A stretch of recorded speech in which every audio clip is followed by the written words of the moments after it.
इस कहानी का स्टार्ट साउथ अफ्रीका के कॉन्गो रीजन से होता है, जहां पर दो रिसर्चर चार्ली और विलियम ब्लू डायमंड ढूंढने के लिए आए थे। अगर ये दोनों यहां पर ब्लू डायमंड ढूंढ लेते हैं तो वो अपने कम्युनिकेशन में एक न्यू रेवोल्यूशन ला सकते थे। इसके अलावा ये दोनों एक टेलीकॉम नाम की कम्युनिकेशन कंपनी के लिए भी काम करते थे। इन दोनों को यहाँ पर अभी तक ज्यादा डायमंड नहीं मिले होते, इसलिए चार्ली इस बात की इंफॉर्मेशन टेक्सास में डॉक्टर रोज को देता है। डॉक्टर रोज चार्ली की गर्लफ्रेंड भी थी। फिर सिग्नल वीक हो जाने की वजह से कॉल डिस्कनेक्ट हो जाती है। इसके बाद विलियम के साथ सर्च करते हुए इसे एक रूम सिटी दिखती है, इसलिए उस जगह को देखने के लिए ये दोनों अब उसके अंदर चले जाते हैं। अंदर जाते ही विलियम की डेथ हो गई थी और चार्ली मिसिंग हो गया था। अब सीन शिफ्ट होता है और हम टेलीकॉम कंपनी का हेडक्वार्टर देखते हैं। वहाँ पर इस कंपनी के हेड ट्रेविस भी आ चुके थे, जो कि चार्ली के फादर भी होते हैं। और जैसे ही वो सब वहाँ पर लगे हुए कैमरास के फुटेज चेक करते हैं तो तब उन्हें वहाँ पर काफी सारे लोगों की डेड बॉडीज दिखती हैं और साथ ही उन्हें वहाँ पर एक बहुत ही बड़ा वाइल्ड गोरिल्ला भी दिखता है, जिसे देखकर रोज अब काफी डर गई थी। रोज ये बात अब सबको बताना चाहती थी, पर ट्रेविस उसे ऐसा कुछ भी करने से मना कर देता है, क्योंकि ये एक सीक्रेट ऑपरेशन था। ट्रेविस के मना करने की वजह से रोज काफी एंग्री हो जाती है कि उन्हें अपने बेटे से ज्यादा उन डायमंड्स की टेंशन है। लेकिन रोज के गुस्सा होने के बावजूद भी ट्रेविस किसी तरह से उसे वहाँ जाकर सारी सिचुएशन के बारे में पता लगाने के लिए एग्री कर लेता है। इसके बाद हम कैलिफोर्निया यूनिवर्सिटी में डॉक्टर पीटर को देखते हैं, जो अपने असिस्टेंट रिचर्ड के साथ मिलकर एक एमी नाम के गोरिल्ला को डिजिटल साइन लैंग्वेज का यूज करके इस गोरिल्ला को बात करना सिखा रहे थे। और एमी को बात करता हुआ देखकर यूनिवर्सिटी में बैठे सभी लोग हैरान हो जाते हैं, मगर इसके बावजूद भी उन पर कोई भी इन्वेस्ट नहीं करना चाहता था। आगे हम जान पाते हैं कि एमी को हमेशा रात को बुरे सपने आया करते थे। इसी वजह से डॉक्टर पीटर को अब एमी की बहुत ज्यादा फिक्र होने लगती है, मगर जल्द ही एमी के हाथ की बनी हुई जंगल की ड्राइंग देखकर डॉक्टर पीटर जान चुका था कि वो वापस अपने घर यानी कि जंगल में जाना चाहती है। अगले दिन पीटर ये बात जाकर अपने प्रोफेसर को बताता है, लेकिन वो एमी को वापस जंगल छोड़ने से मना कर देते हैं और बताते हैं कि कोई भी उसके इस काम पर इन्वेस्ट नहीं करेगा। लेकिन लकीली एक रोमानियन हरकमल हुमल नाम का शख्स पीटर की हेल्प करने के लिए तैयार हो जाता है, क्योंकि उसने एमी की ड्राइंग में जो सिंबल देखा था वैसा सिंबल उसके पास भी था। और जैसे ही इस बात का पता डॉक्टर रोज को चलता है, वो भी पीटर के साथ जाने के लिए रेडी हो जाती है। इसके बाद वो लोग एक प्लेन में बैठकर कोंगो जाने के लिए निकल पड़ते हैं। रास्ते में जाते हुए रोज पीटर से पूछती है कि वो एक गोरिल्ला को ही बात करना क्यों सिखा रहा है, जिस पर पीटर उसे कहता है कि मैं एक टीचर हूँ इसीलिए। इसके बाद पीटर अब रोज से पूछता है कि वो वहाँ पर क्यों जा रही है, जिस पर रोज उसे सिर्फ इतना ही बोलती है कि वो एक मिसिंग चीज को ढूंढने के लिए जा रही है। इसके बाद जब ये लोग सेंट्रल अफ्रीका पहुँचते हैं तब रोज को वहाँ पर एनी वेंट्रो नाम का एक शख्स मिलता है। इस शख्स को ट्रेविस ने रोज की हेल्प करने के लिए भेजा था और जो ही ये लोग एयरपोर्ट से जा रहे होते हैं तभी वहाँ पर अफ्रीका में सिविल वार के चलते वहाँ के प्रेसिडेंट की कार को बम से उड़ा दिया जाता है,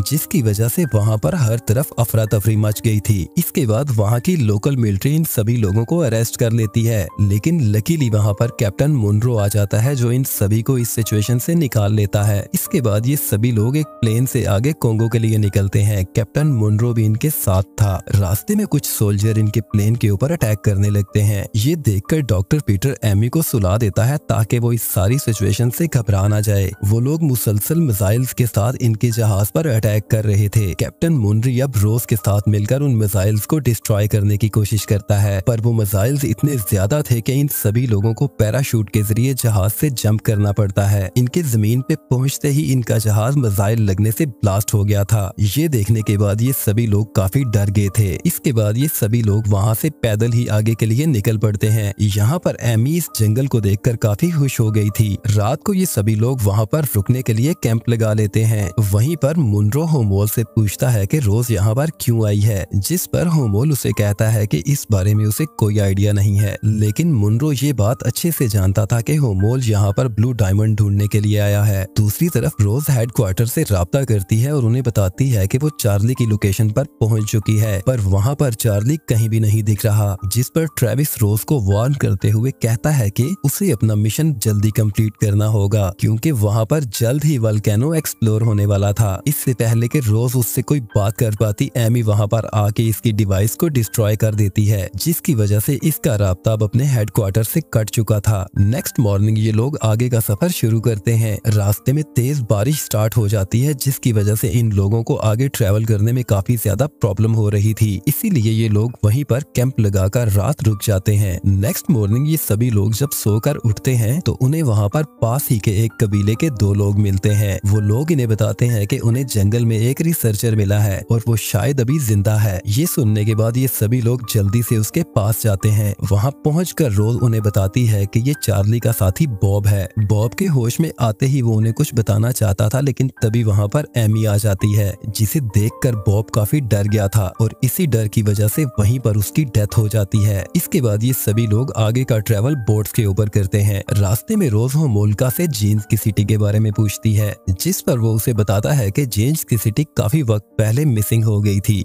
जिसके बाद किसी को भी उसके बारे में नहीं पता कि अब वो कहाँ पर है। वो उन्हें कहता है कि मुझे लगता है कि एमी को वो जगह जरूर पता है और एमी ही है जो हम सब लोगों को वहाँ पर ले जा सकती है। लेकिन मुनरो को इन सभी की बातों पर बिल्कुल भी ट्रस्ट नहीं था, क्योंकि उसे लगता था कि ये एक फेक स्टोरी है। अब रात हो चुकी थी और ये सभी लोग काफी अलर्ट हो चुके थे, क्योंकि इस एरिया में बहुत ही ज्यादा क्रोकोडाइल्स थे। वो अब इनके ऊपर अटैक कर देते हैं, मगर उनके हमला करने के बावजूद भी ये लोग क्रोकोडाइल से बच गए थे। अगले दिन ये लोग फिर से अपना सफर शुरू करते हैं। ये लोग चलते चलते एक जंगल में पहुंच गए थे। वहाँ पर एक गोरिल्ला पीटर की तरफ तेजी से बढ़ने लगता है, लेकिन पीटर आगे से कोई भी रिएक्ट नहीं करता, इसीलिए वो पीटर को कोई भी नुकसान नहीं पहुंचाता। वहाँ पर एमी भी दूसरे गोरिल्लास के पास जाने की कोशिश करती है, लेकिन वो उसे अपने झुंड में शामिल करने से मना कर देते हैं। ये देखकर एमी काफी ज्यादा परेशान हो गई थी। ये लोग अब आगे बढ़ते हैं, तभी रास्ते में इन्हें एक कैंप मिलता है जो पूरी तरह से डिस्ट्रॉय हो चुका था। इसी दौरान इन्हें वहीं पर जेम्स की सिटी मिलती है, जिसे देखकर सभी काफी हैरान हो गए थे।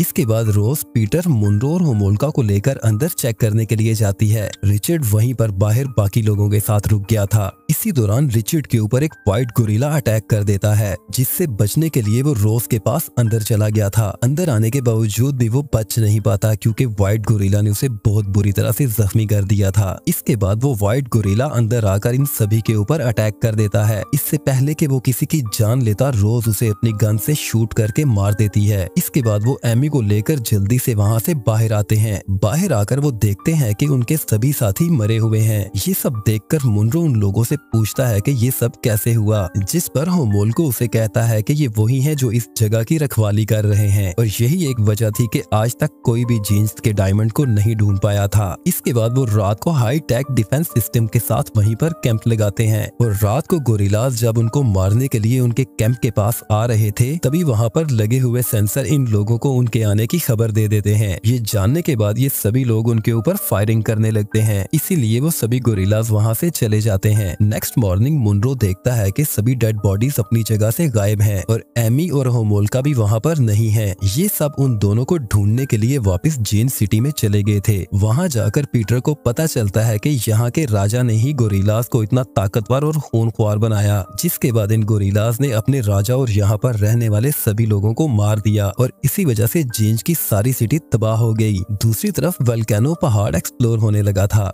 जिसके बाद ये सभी लोग अपनी जान बचाने के लिए नीचे एक टनल में जाकर छुप गए थे। वहीं पर लकीली इन्हें होमोल्का भी मिल जाता है। वहीं बाहर हम एमी को देखते हैं जो वापस अपने कैंप आ गई थी। वहाँ पर एमी को कोई भी नहीं दिखता, इसीलिए वो वहाँ से एक बैग लेकर वापस अपनी सिटी में चली जाती है। दूसरी तरफ हम पीटर और बाकी लोगों को देखते हैं जो डायमंड्स की माइन में पहुंच चुके थे। वहाँ पर इतने सारे डायमंड्स को देखकर होमोल्को काफी खुश हो गया था। वो उन डायमंड्स को उठाने लगता है, लेकिन पीटर उसे ऐसा करने से मना करता है, क्योंकि उसे लगता था कि गोरिल्लास छुप कर इन्हें देख रहे हैं। लेकिन होमोल्का उसकी एक भी नहीं सुनता और उन डायमंड्स को इकट्ठा करके लेकर वहाँ से जाने लगता है। तभी वहाँ पर काफी सारे गोरिल्लास उसके सामने आ जाते हैं और वहीं पर होमोल्का को बहुत ही बुरी तरह से घायल करके मार देते हैं। उसे मारने के बाद वो गोरिल्लास अब इन लोगों के ऊपर अटैक करते हैं। पीटर, रोज और मुनरो वहाँ से किसी तरह से बचकर निकल जाते हैं। बाकी के सभी लोगों को वो गोरिल्लास मार देते हैं। वो तीनों वहाँ से भागकर एक डायमंड माइन में पहुंच जाते हैं। वहाँ पर रोज की नजर चार्ली और विलियम की डेड बॉडीज पर पड़ती है। ये देखकर रोज काफी सैड हो गई थी। तभी वहाँ पर एक गोरिल्ला आता है जो पीटर को पकड़कर उन सभी गोरिल्लास के बीच में ले जाता है। वो पीटर को मारने ही वाले होते हैं, तभी वहाँ पर एमी आ जाती है और पीटर को डिफेंड करने लगती है। वहाँ पर रोज ने उन डायमंड्स का यूज करके एक लेजर वेपन वेपन बना लिया था, जिसका यूज करके वो तीनों सेफली वहाँ से बाहर निकल आए थे। और उनके बाहर निकलते ही वो वोल्केनो भी एक्सप्लोर हो जाता है, जिसकी वजह से वो सभी गोरिल्लास उस माइन के अंदर ही मर गए थे।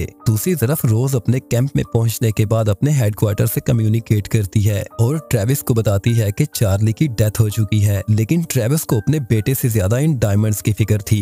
ये जानने के बाद रोज उस लेजर गन की मदद से टेविकॉन की सैटेलाइट को डिस्ट्रॉय कर देती है। एमी भी वहाँ पर जंगल में दूसरे गोरिल्लास के साथ जाना चाहती थी, इसीलिए पीटर उसे लास्ट गुड बाय बोलता है और बाकी लोगों के साथ एक एयर बैलून में बैठकर वहाँ से निकल पड़ता है। और यहीं पर ये स्टोरी एंड होती है।